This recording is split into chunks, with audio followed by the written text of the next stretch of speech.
今回のパーク情報は、ドンキーコングの新エリアを主に特集します。今回の動画の内容はこのようになっております。ドンキーコングの高知レポの後の動画は続きますのでぜひ見てください。見ないと明日死にます。ちなみに、私は、タンカスボイスなクソウプ主の代わりに、字幕を読み上げるボイスロイド、ミニツムニムです。以後お見知りおきを。それでは、早速、ドンキーコングの話に移ります。まず、新エリアの位置関係を紹介します。スーパーニンテンドーワールドとホグワーツ城の間にねじ込むように誕生します。USJ の土地のなさを体現したような立地ですが、このエリアが誕生すると、USJ の面積は47ヘクタールほどになります。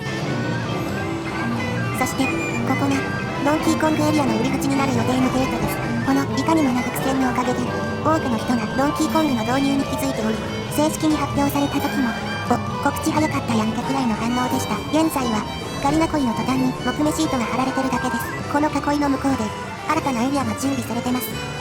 ところで、ドンキーコングと聞いて思い出すのが、かの有名な、あの事件、ユニバーサルシティスタジオ、VS、任天堂裁判。1982年、ユニバーサル社は、キングコングの商標権を侵害したとして、ドンキーコングの任天堂を裁判にかけました。しかし、ユニバーサルは、過去の別の裁判で、キングコングは、知的財産権が発生しないキャラ、いわゆるパブリックドメインだと主張しており、自分で仕掛けた罠に引っかかる脳みそピーナッツくらいの動物みたいな惨敗を遂げました。そんなユニバーサルが任天堂とタッグ組むのは感慨深いものです。話が脱線したので戻します。オフィシャル駐車場側にやってきました。ここはちょうどドンキーコングエリアのすぐ裏にあたります。目の前にある建物は、スーパーニンテンドーワールドの建設がスタートして最初に建ったものです。そのため、ドンキーコング専用の施設ではないと思われますが、用途は不明です。それにしても駐車場までが遠いです。拡張用地を確保してなかったために駐車場を潰す羽目になり、駐車場までのアクセスがかなり遠回りになってます。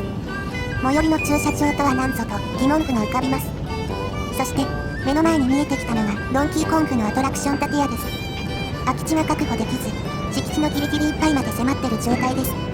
後で詳しく紹介しますが、ここにはジェットコースターが作られます。この建物は、その旧ラインやメンテナンストラックになる予定です。公開された画像で言うと、遺跡のような建物がそれです。建物の中央が空洞になっていますが、ここにコースターのレールが設置されます。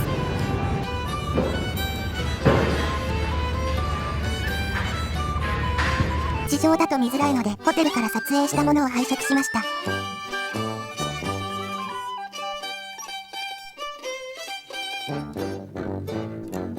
これが新コースターのレールです。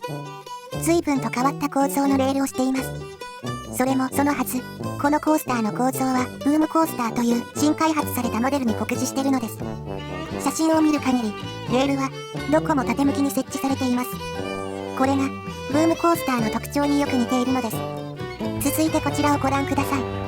この映像は、2019年8月2日にユタ州オグデンで撮影されたものです。先ほどの写真のレールと酷似したコースターが見えます。しかしここは遊園地ではありません。辺りは馬がかける牧草地です。これは明らかに新開発されたコースターのプロトタイプで、テスト走行の最中だと考えられます。時期的に考えてもこれを導入するつもりのようです。この特徴的なレールの秘密は、次の画像を見るとわかります。ブームコースターの構造を図にするとこのようになります。ブームコースターの最大の特徴は、レールとビークルが離れていることです。この構造により、例えば、ゲストの視界に入る位置に、フェイクのレールを設置し、その上を走行しているようにゲストに錯覚させることが可能で、途切れたレールを飛び越える疑似体験も可能になります。もちろん、実際には、フェイクのレールの下に隠した本物のレールを走行しているだけです。この技術により、スーパードンキーコングのマインカートコースターのような途切れた線路をジャンプする体験も可能になると予想しています。ところで、話は少しそれますが、工事現場にはこんなものも。ガリナコイの向こうにゲストがいます。と書かれた横断幕があります。これは、アトラクションの待ち列を工事エリアにまで案内してるため、パターン1枚挟んで作業してるスタッフに、ゼロ距離にゲストいるからな、ディズニー行きてーとか舐めたことぼやくんじゃねえぞ、と徹底させるために掲げられてます。USJ、ほんと土地ないんですよね。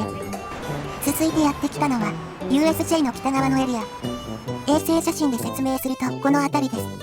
ここは北港という町で、大阪ガスの北港管理所などがあります。町といっても、現在誰も住んでいません。スーパーニンテンドーワールドからも近い位置にあります。実は、ここも、ドンキーコングにとって、重要な拠点となってます。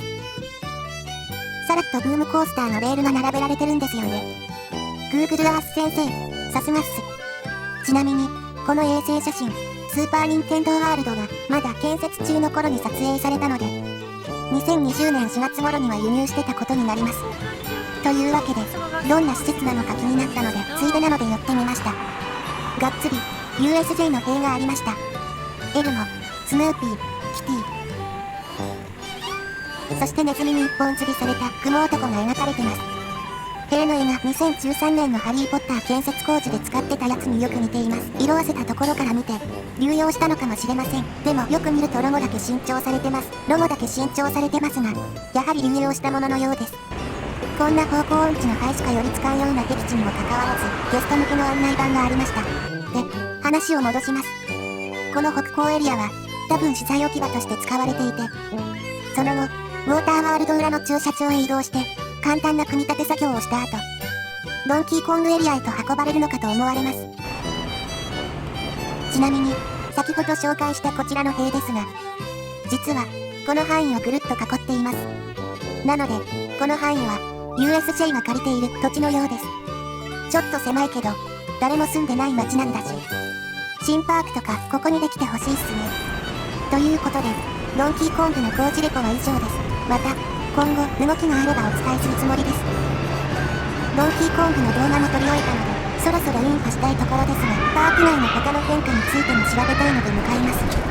パークの南側にやってきました。ここは、ホテルや立体駐車場が並ぶ川沿いのエリアです。この一帯に、さらなる施設が誕生するのではと噂されています。ホテルユニバーサルポートの隣にある結婚式場、アルカンシエルベリテ大阪が、ご覧の通り、天に召されてました。さすが冠婚葬祭。借地契約の満了を機に、7月31日に閉館してたそうです。2022年1月に解体が完了し、1.7 ヘクタールの空き地ができるそうです。そして、気になるのが、今後の土地利用についてです。この一帯は、ホテルと立体駐車場が並ぶエリアになっています。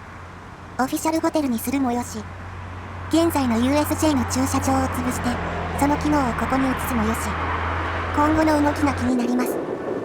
ようやくインパできそうです。今日はいろいろ回ったので、すでにライフは1しか残ってませんと思ったのですが、シティウォークの様子も見たいんで、インパはまたしてもお預けです。撮り始めてから結構経つのに、未だにパーク内にいてすんません。もう少し続きます。ここは、USJ の玄関ともいえる、ユニバーサルシティウォーク大阪。USJ の小判サメであるここは、先のコロナ禍により大打撃を受け、シャッター街になりつつあります。そんなシティウォークですが、新しいテナントが2点入りました。1つ目はみんな大好き、びっくりドンキーです。H 体のロゴなんて初めて見ました。調べてみたところ、H ロゴは他店舗にはないようです。外国人にもわかりやすくするための配慮でしょうか。もう一つのお店はこちら。はーい、いらっしゃい。はーい、いらっしゃい。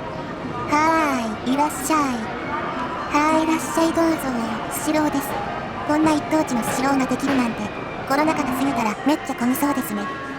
でも、シティウォークの経営状況はなかなか深刻でして、どのフロアも閉店したスペースが目立ちます。早く活気が戻ってほしいですね。やっとインパできます。正直もう帰りたいです。でも、このゲートを見ると、疲れも一気に吹き飛びます。しんどい帰りたいです。時刻は17時10分。メインカンパス用の入場予約券は配布終了しているものの、平日なら、この時間からでも当日券は買えるようです。ビバリーヒルズギフトの一部がクローズしています。ここは、ハリー・ポッターの特設コーナーがあった場所です。ハリー・ポッターのオープン当時からあったので、ほぼ常設でした。次は、ポケモンコーナーあたりが来そうな気がします。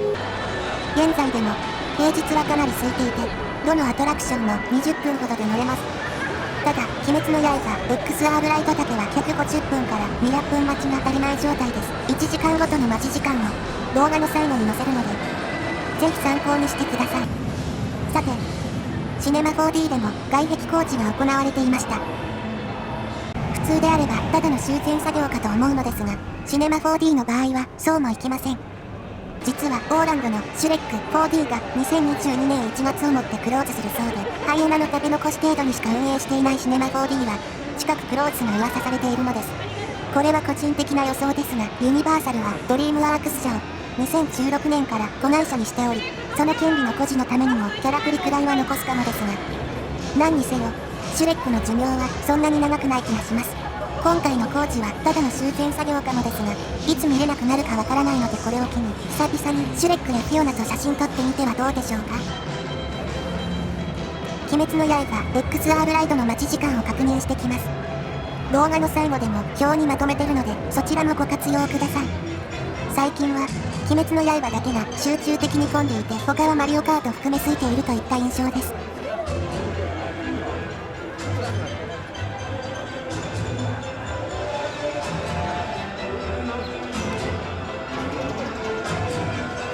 現在170分待ちです。朝一以外では空いている方だと思います。やはり、ホラーナイトの時間帯は、ほんの少しだけ空いてますね。USJ 屈指のインスタ映えスポット、クルー専用出口が囲われてました。さすがに迷惑だったようです。でも、皆さん今日もお構いなしに撮ってました。今日は、ホラーナイトの写真をたくさん撮る予定です。狙うは、私の推しの巨大クマちゃん。グラマシーパーク以外のなら、30分前でも、意外と良いポジ撮れます。ちなみに、グラマシーパークはもう手遅れでした。ホラーナイト開始30分前の様子です。やはり鬼滅の刃の一人待ちです。待ち時間表は動画の最後にも載せてます。ちょっと出遅れました。さすがのサンフランシスコエリアでも良いポジ取れるか微妙になってきました。意外と余裕でしたね。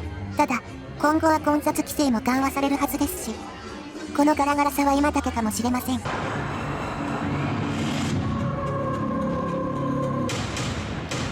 こいつが私の推しのクマちゃんです。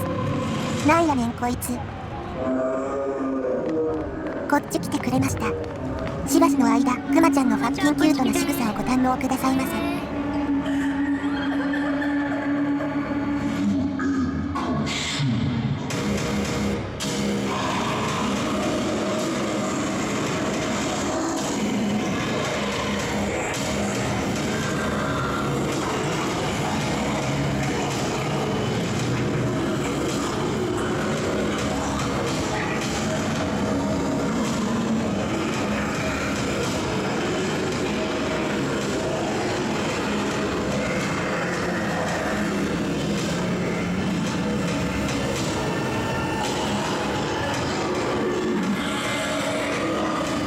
今年のホラーナイトは DJX なる CV 小安キャラが遅えーって叫ぶとゾンビが襲ってくるんですが、こいつはただ腕をブンブン振り回すだけです。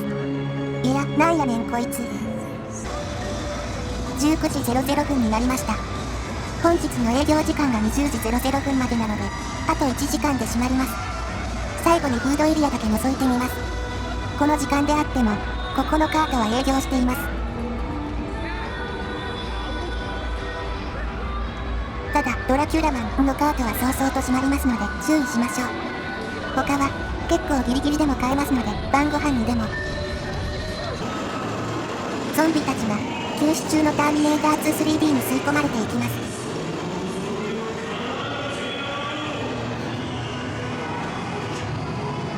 足長いやつも来ました。最後にこの日の待ち時間情報だけ紹介して動画を終わりたいと思います。このチャンネルでは USJ の情報を随時配信しています。最後までご視聴ありがとうございました。それでは、さよなら、さよなら、さよなら。2020年10月23日水曜日の待ち時間情報です。実際のオープン時間は8時過ぎでした。現在、エントランス付近のアトラクション以外は10時からしか営業しません。鬼滅の刃 XR ライドはどの時間帯も混雑しています。朝一に押さえておくと良いでしょう。また、受付締め切り間近の18時頃に並ぶと、100分ほどで乗車可能です。